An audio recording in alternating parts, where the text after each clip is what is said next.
Sup, my chooms and hair loss switchers. Before I begin, check out this cool mug. This is what my girlfriend got me. This is a cute picture of Geralt and Yennefer. This is a perfect mug for the show, so I'm going to take a sip of my coffee before beginning. That was refreshing. So, today, I am going to be presenting to you a special episode. As many of you guys know already, I am an avid gamer, and I have been since the 8-bit era of gaming. Some of the very first video game platforms I ever played, in fact, were on the Apple II computer system, the original Nintendo Entertainment System, as well as the Sega Genesis. In the decades since, my passion for gaming has not wavered in the slightest. It has only gotten stronger. So, this is a hair loss channel, of course, and for those who do not care about video games, do not worry. This is still a hair loss channel. This video today, though, is a slight diversion, but we'll be back on track soon with more hair loss witchery, I promise. But for now, let us take a look back at 2023 in gaming. I played tons of great games this year, and overall, this was an excellent year for gaming with many outstanding titles, including some I won't be mentioning today. Sure, I'm not a video game journalist, I'm no Jeff Keighley, so you won't see me on stage worshipping the floor of Hideo Kojima or rudely playing music in the middle of Sam Lake's award speech to get him off the stage, but I do think my decades of gaming experience and enthusiasm gives my opinion for this year's top games some appreciable value. So, I played a ton of games this year, so the way I'm going to do this is I'm going to first mention my 5 runner-up games for the Game of the Year award, and then I'm going to announce what my favorite game of the year is overall.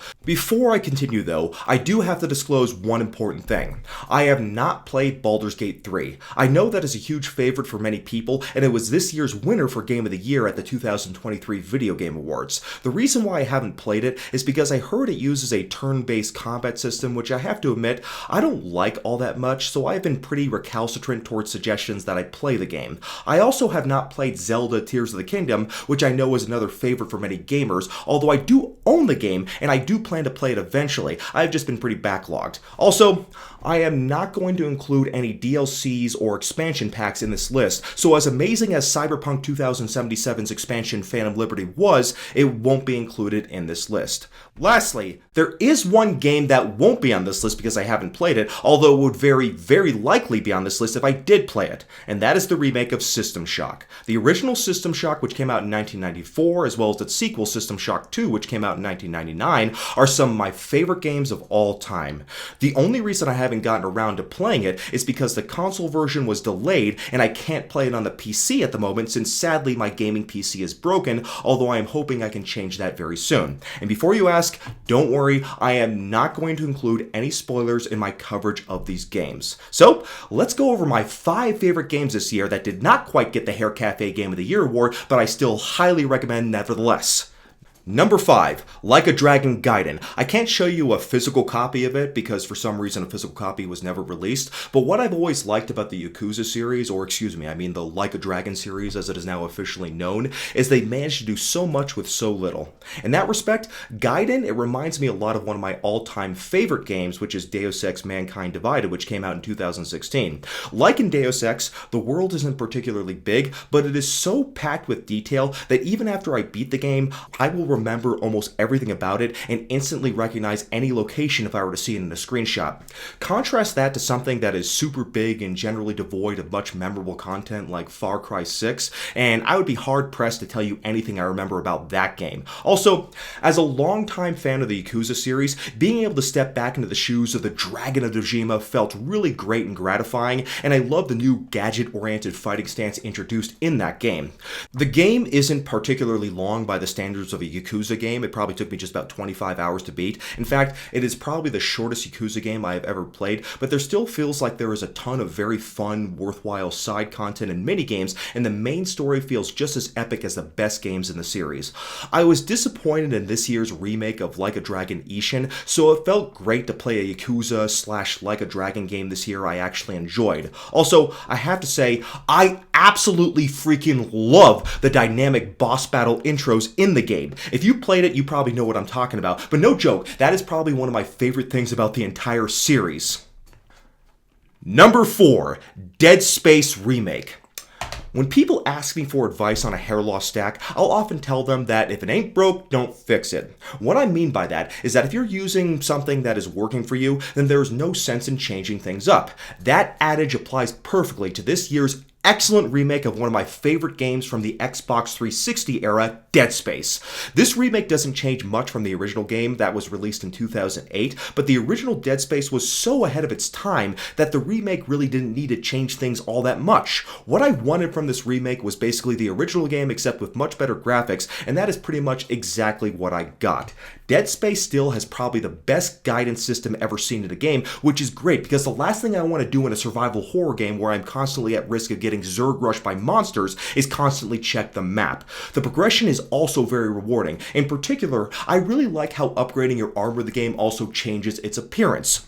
Dead Space, it also has one of the most iconic video game weapons, second only to perhaps the portal gun and the BFG 9000. I'm talking about the plasma cutter. There are other memorable weapons in the game as well, but the plasma cutter has always been my favorite, and there's even a trophy in the game for beating it using only the plasma cutter, which is especially fun since the game's combat system emphasizes taking out the limbs of your opponents. Like you'd probably expect from a survival horror game, the resources are pretty limited, but it isn't like in Resident Evil 1 where if you run out of ammo, it's pretty much game over, because the game's protagonist, Isaac Clarke, has this really cool telekinesis feature where you shoot objects to defend yourself, and you can even shoot the limbs of your enemies. So no matter what you do and how little ammo you may have, you always feel like you have viable combat choices. The only real major change made to the remake is that Isaac Clarke is no longer a silent protagonist, which I initially didn't like since I tend to like the idea of a silent protagonist in horror games, but it works well in this game, so I don't mind it. The game is fairly short, but there are multiple endings and enough combat variety to make it playable for multiple playthroughs, so I highly recommend checking this one out.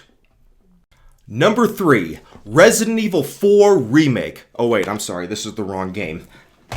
This is the right game, Resident Evil 4 Remake. Welcome, strangers! The original Resident Evil 4 that came out in 2005 on the Nintendo GameCube and PlayStation 2 was an extremely ambitious game. The earlier Resident Evil games were known for their tank controls and pre-rendered backgrounds, and I have nothing against that as I love the earlier Resident Evil games, but Resident Evil 4 changed things up completely. Gone were the isometric camera angles and still backgrounds, and put in its place was an over-the-shoulder third-person perspective with a fully 3D environment as well as a much more action-oriented approach. Some would argue that maybe this creative direction took out some of the horror from the series, and I would agree that Resident Evil 4 isn't the scariest Resident Evil game ever made. Well, except for the parts with the Regeneradores, because those things are absolute nightmare fuel. But Resident Evil 4 is probably the most suspenseful game in the series. At no point while I was playing Resident Evil 4 did I ever feel completely safe, especially when those chainsaw dudes would appear running around and they can kill you with one hit. Also, if I were to judge the best game of the year based solely on the character's hair, then Resident Evil 4 would win hands down. Leon Kennedy's hair from Resident Evil 4 Remake, just look at how good this hair looks. This is seriously the best video game hair I have ever seen. So, getting back to the game's other merits, the game's story is classically cheesy. You have the handsome good guy who fights the ugly bad guys and saves the pretty girl. So, even though the story isn't particularly deep, the setting in rural Spain where you're fighting off this evil cult is definitely interesting and appropriately creepy, especially the moments when you're in the castle. The game's puzzles have been updated, so they're much better than they were in the original game, although there are still a couple of very annoying puzzles, including some sliding tile puzzles, which I've always hated, although it isn't as bad as the one from Onimusha where you have to solve the one before the room fills up with the water and you die. I absolutely hated that. That puzzle practically ruined the game for me. One interesting addition to the remake, though, is the inclusion of side quests. But none of the side quests are too out of your way or annoying, and they often encourage exploration of the area you're currently exploring, which leads to important discoveries like new weapons, upgrades, or treasures that you can use to enhance your current items. A lot of this game's fun factor is contingent on its suspense, so I highly recommend playing the game on one difficulty level higher than you would normally play games on. And also, like with any Resident Evil game, try to save your ammo and resources for the big battles and boss fights, as they can be incredibly overwhelming. But damn, they are so rewarding when you finally beat them. And for everybody who accuses me of accepting money from Merc, you're wrong about that. I actually work for the Umbrella Corporation, and I plan on doing an Albert Wesker cosplay in the near future. Number 2, Final Fantasy XVI. The Final Fantasy series has been a very important part of my life since childhood. I remember repeatedly renting Final Fantasy IV, back then known as Final Fantasy II, for the Super Nintendo, and it was one of my earliest exposures to an actual compelling storyline within a video game. My enjoyment of the game, it really helped shape my appreciation for story-driven single-player experiences, and I still remember the first time when I saw the opening of the airship where I was introduced to the main character Cecil, who was reluctantly following the orders of a corrupt king. Watching him relive memories of him committing atrocities on behalf of his king while struggling to reconcile his orders with his own sense of what is right and wrong, all to the backdrop of Nobuo Uematsu's legendary musical score, was really something that was completely unheard of in gaming at the time, and it made me realize I was in for a truly epic experience. The game's sequel on the Super Nintendo, Final Fantasy VI, back then known as Final Fantasy III, where you're trying to save the world from a mass-murdering psychopath who has become a god, was even better. So, back during that era of gaming, an entire game storyline, it would usually be told on the back of the box or in the instruction manual, so seeing this level of character depth really helped me appreciate gaming as a storytelling medium, and one that I am very fond of even today. These days, though, pretty much every game has a story regardless of its genre. Even sports games usually have a story mode. So, role-playing games, they need to go the extra mile in order to deliver a memorable experience. Fortunately, Final Fantasy XVI managed to do just that, while also introducing some new gameplay elements to the series that I was initially turned off by, but eventually found quite welcoming. So to give you some context on that, the older Final Fantasy games up until the PS2 era were largely turn-based, but eventually, like we saw with the Final Fantasy VII remake, they became more action RPG oriented, and I was fine with this as I personally feel turn-based combat in modern games feels a bit dated most of the time, but looking at some early gameplay footage from Final Fantasy XVI, it looked like I was watching gameplay footage from Devil May Cry, which is a series I love of course, but it was a bit too much for me for a Final Fantasy game.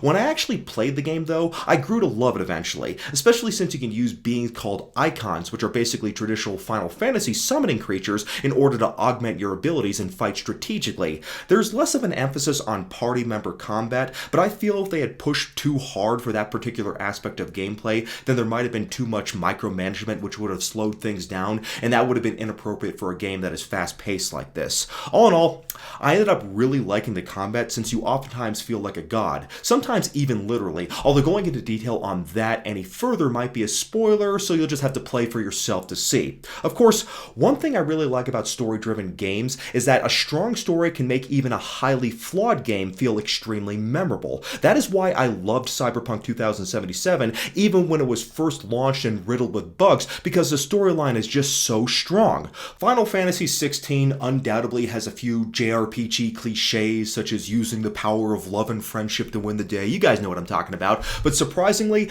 those cliches work in the game's favor. This game's story is not for the faint of heart, I should warn you. It is the darkest Final Fantasy game I have ever played, and I believe it is the only one to ever carry an M rating. Playing it, it will make you laugh, it will make you cry, and at times even scream in enjoyment. Some of the boss fights that involve the icons in particular are so over the top with their absolute epicness that it almost made me emotionally exhausted, like I was having too much fun with the story and the spectacles and I needed to take a break. Also, it is worth mentioning that almost every character in this game looks like a supermodel, and the male characters gave me extreme hair envy, especially Clive and Joshua. I don't recall seeing even a single bald character in the entire game, and this game took me like 80 hours to beat. So I have to be honest, I haven't liked every Final Fantasy game despite the fact that I'm a fan of the series. I mean, Final Fantasy VIII was okay, 10 and 13 I absolutely hated, but I am happy to report that Final Fantasy XVI is definitely one of my favorite games in the series, and it's right up there with the likes of Final Fantasy VI, Final Fantasy VII,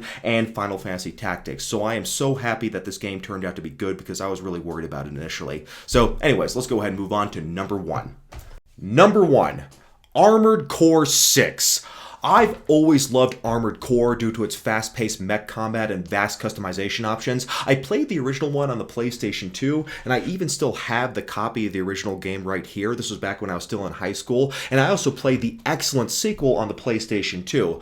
For no good reason, though, I kind of stopped playing the series eventually, and I figured it was defunct since Armored Core 5 came out in 2012. In that time, the company behind the series, From Software, they became much better known for the Dark Souls series, Bloodborne, Bloodborne and Elden Ring, so I was curious to see how they'd revisit one of their older intellectual properties with Armored Core, so I bought it the day it was released, and good God, what a great decision that was. The game is ridiculously fun. Even though you're playing as a 50-foot mech, you still feel incredibly agile and powerful. In fact, this is probably the fastest-paced mech game I have ever played. The game is fast-paced and there's a lot of enemies on the screen often, but the game does give you these interesting visual and auditory cues as to when you're about to get hit, so you still have a good chance of dodging or blocking attacks even when things get chaotic, so the game never feels unfair even when it's at its most challenging. Speaking of which, you can definitely feel the Souls series influence in this game's boss fights. I remember with the first few missions in this game, they were actually pretty easy, so the dramatic spike in difficulty when fighting the first boss took me completely off guard. You'll definitely die a lot in these boss fights, but strangely enough, even when you do die, the game still feels rewarding because every time you die, you'll get a new idea about how to approach the boss fight. You'll think about different ways to customize your mech, you'll think about using different gameplay strategies such as prioritizing melee attacks over distance attacks, using explosive weapons versus plasma weapons, so on and so forth. The customization options are just so deep. Also, the bosses have this interesting mechanic where if you do enough damage to them, they'll become vulnerable, which gives you a few seconds to unleash hell, so you won't feel tempted to just use all of your strongest weapons right at the beginning. You want to save those for when the armor is down and the boss is weaker. The game's story narrative, it is good, but it is minimalistic, and a lot of the things you see are open to interpretation, but there are branching paths as well as different endings, which give the game a lot of replayability, and you get to keep all of your custom parts and mech designs for subsequent playthroughs, and I've only beaten the game once so far, and even though that happened months ago, I still cannot wait to go back to this game because it was just so damn fun. I've even daydreamed while at work thinking about creative ways I can overcome the game's many challenging bosses, such as using different mech builds and fighting strategies I could use for different boss fights, and I also have to confess that even though I am a fan of From Software, I am one of the very few gamers who did not like Elden Ring. I feel that the open world was boring and it was too repetitive, and progression didn't feel as rewarding as in other Souls-like games since most of the optional bosses didn't give very useful rewards. Part of me was wondering if I was just growing tired of the Souls-like formula in general since I eventually stopped feeling compelled to progress any further in Elden Ring.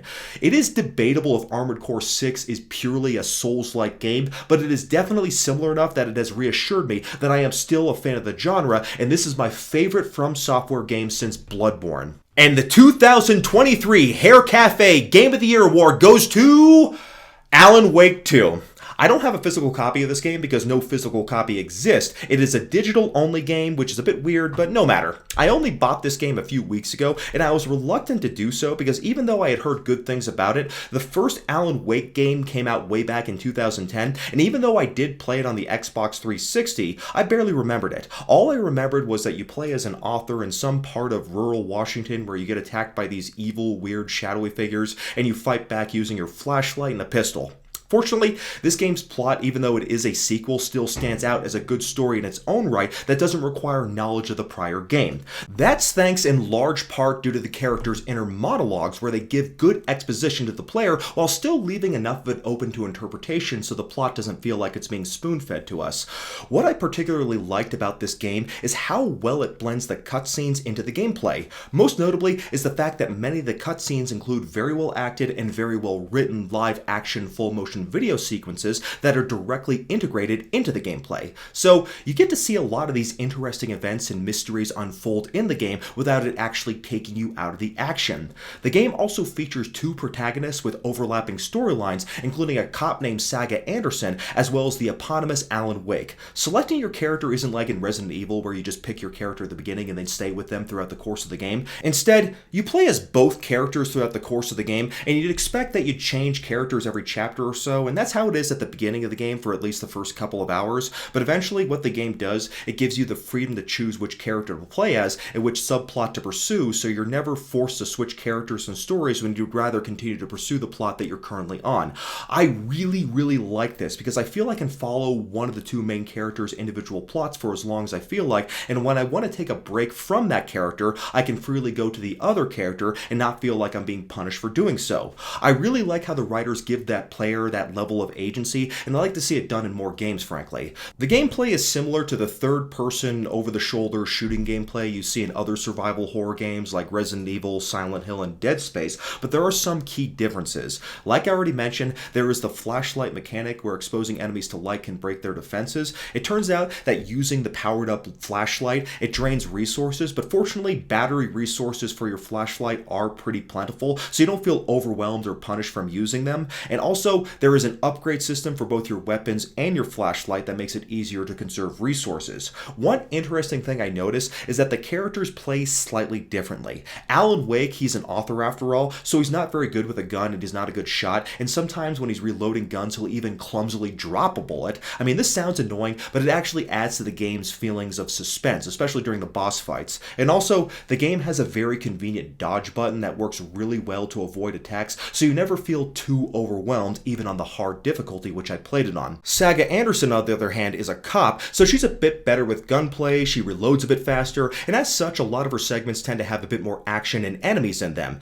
As such, Alan Wake's segments feel more like a Silent Hill-style survival horror game, while Saga Anderson feels more like an action-oriented survival horror game like Resident Evil 4 or Dead Space. You see it in her character's animation too, as she holds the weapons and flashlight with a bit more confidence than Alan Wake does. I really appreciate the attention to detail with features like this, and you see this kind of detail all throughout the world as everything feels very rich with detail, including the plot and the atmosphere. There is a lot more I could say, especially about the writing, which seems to draw inspiration from shows like Twin Peaks, along with having some Lovecraftian cosmic horror themes. It's a very dark plot, but it still manages to have a pretty good sense of humor. It actually reminds me of another game, Deadly Premonition, and its sequel, Deadly Premonition 2, which are some of my all-time favorites. The game's plot and settings are so intriguing that I found myself thinking about them and reciting moments of the game in my head, which doesn't happen too often to me anymore. To be honest, even though I very much enjoyed Resident Evil 4, which is why I included it in the list of runner-ups, going back to Resident Evil 4 after playing Alan Wake 2, it really makes the plot of Resident Evil 4 feel like it's some cheesy anime in comparison.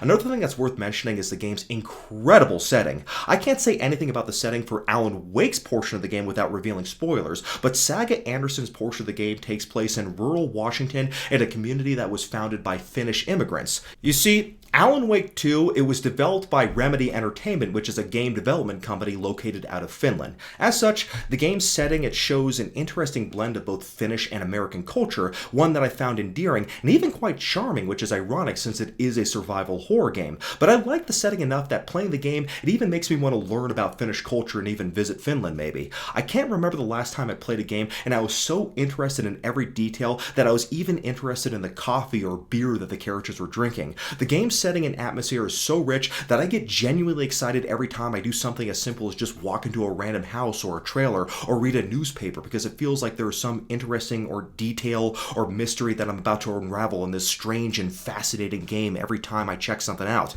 Alan Wake 2, it really feels like one of those types of games that comes out once every 10 years. The last time I ever felt so engrossed in a game's world was when I played The Witcher 3, and as a lot of you chums know, The Witcher 3 Wild Hunt is my favorite game of all time. I bought the digital deluxe version of the game, and I'm happy I did so because it includes some upcoming expansion packs, and I can't wait to get my hands on them and see more of this game's fascinating world.